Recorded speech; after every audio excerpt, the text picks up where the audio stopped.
इस्लामाबाद में रेंजर्स की तैनाती की मुद्दत में 3 माह की तौसी। वफाकी काबीना ने सर्कुलेशन समरी के जरिए मंजूरी दे दी।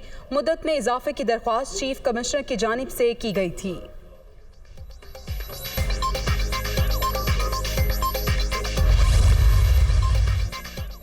ज़िमनी इलेक्शन का मार्का इतवार को मैदान लगेगा। तैयारियां जारी। वजारत दाखिला ने FC और रेंजर्स तैनात करने की मंजूरी दे दी। पाक फौज भी क्विक रिस्पांस फोर्स के तौर पर मौजूद रहेगी। नोटिफिकेशन जारी।